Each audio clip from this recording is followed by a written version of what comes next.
In the mid to late 70s, Porsche was preparing to drop the well-loved 911 and replace it with a front-engine V8-powered 928. Fortunately for Porsche, the new American CEO, Peter Schutz, realized what a mistake that would be and kept the 911 alive. From 1978 until 1983, they solidified the 911 in the Porsche lineup with the well-received 911 SC. In 1984, Porsche introduced the 911 Carrera, and the automotive press praised the new Porsche's model, considering it one of the best-performing sports cars. The biggest change in the Carrera was the updated flat six, which used similar to the one in the SC, yet still 80% new, according to Porsche. Displacement increased from 3 to 3.2 liters by using the 3.3-liter 911 Turbo's crankshaft for a longer stroke, and the fuel injection system was replaced with a Bosch electronic control unit. In the North American market, the 3.2-liter flat six produced 207 horsepower and 192 pound-foot of torque using regular unleaded fuel. Weighing in at roughly 2,800 pounds, it was good for 0 to 60 in about 6.2 seconds. This is a 1987 model, and they had some improvements in that year. So they increased the horsepower to 217 and the torque to 195, giving it a little more oomph. They also did one major improvement in the engine, which is improving the timing chain tensioners. The old ones had a habit of failing, and it would kind of cause the engines to explode. So that was really not a good thing. So them updating that on this model is a big and significant difference. Another thing they did is they changed the gearbox from the 915 to the Jettrag G50, which also improved the car quite substantially. So the 1987 models were leaps and bounds better than the previous Carrera. One of the things that Porsche was doing in the 80s that Ferrari didn't get around to for quite a long time was options on their cars. And this car in particular has some really unique options. So first off, the most obvious would be the color. This is cassis red metallic over a brown top and burgundy interior, which is definitely a rare and really unique color combination. It really catches the eye, and I like it. Another thing about this car that visually you can see right away that was a big deal option back in the day was the turbo look package. So the fenders and the whale tail, basically all the goodies of a turbo without an actual turbo. And it's the M491 package. So you look at it and you think it's a turbo car, and it's not, but that is one of the options that was actually quite expensive. So the price of this car when it was new was the base price was about $46,000.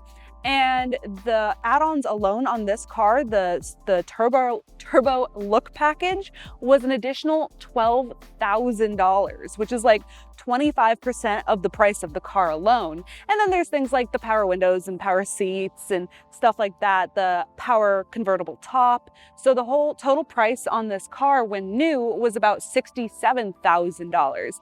And we still have the window sticker, which is very rare to have in the 80s cars. A lot of those got lost along the way. So it's really nice to have, because it's a piece of the car's history, but also it shows all the options and the color and everything are original to this car. Having all original paint on these cars is very important. And on this car, I'm glad to say that not only is it a rare color, but it's also basically all original paint. There is a little blip in the history where the front end right here, it hit a deer, and so the front right got repaired, but it really wasn't much damage, and the color correction or the color blend was done really well. So you basically can't even tell where the new paint and the old paint begin and end. Another nice thing about this car is it was a one family owned car, and they only put 21,000 miles on it. So the dad bought it new, and then he gave it to his son.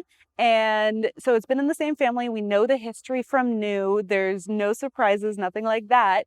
And that's the nice thing about one family owned cars is basically they can tell you everything about it from the day they bought it. There's no gaps or surprises or big secrets in the history that nobody knows what happened to it. It's been in Indiana its whole life until it was put on a truck and brought to us.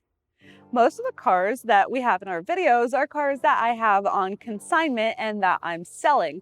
And the difference with this car is we bought it off Bring a Trailer for a client. So I did all the bidding and everything for him, and we have the car shipped here. That way I can do this video and I can drive the car and evaluate whether it needs anything. And luckily the car is great and it didn't need anything, but say, I don't know, I found that the windows wouldn't roll up or down, or the brakes were a little soft or something like that, then I would get the car taken care of. I would send it to a local mechanic, get it fixed before shipping it off to the new owner.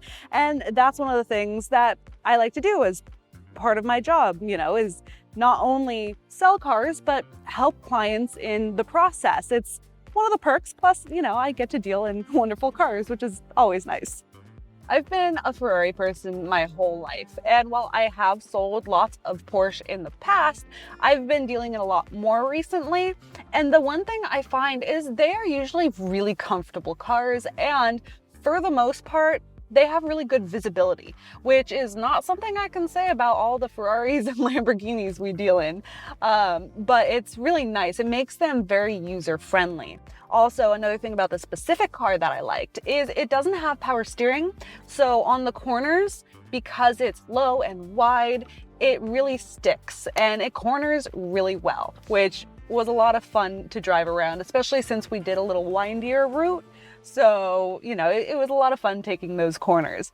When I get in a new car like this that I haven't been in before, it's fun to kind of explore the dash and see what's what, and just little unique things. There's a little button down here that's the door lock, not where I would expect the door lock to be, kind of hidden out of the way. And then another thing I realized, I've seen it before, but I've never mentioned it. So on Porsche, for the oil pressure, it says Druck. And I was like, okay, I know what this is supposed to mean, but I had to look it up. So here on this car, it says Druck press. So Druck pressure. And I looked it up, and Druck in German actually means pressure. So it says pressure, which I guess it's the same idea of it saying like kilometers and miles, even though they're both telling speed, it's just different ways. So, but I found that kind of amusing. When this car came out, Porsche had been producing the 911 for 24 years. It's one of the best-selling cars in history. And in '88, Porsche came out with a diamond blue metallic 911 as the 250,000th car built. So a little special edition. It's just crazy how long they've been building the 911, and for good reason. And the 80s Carrera play a very important role in the 911 development. I hope you guys have learned a little bit about these cars. I hope you enjoyed the video. If you did, please subscribe, like the video, and stay tuned for a lot new content we have coming really soon.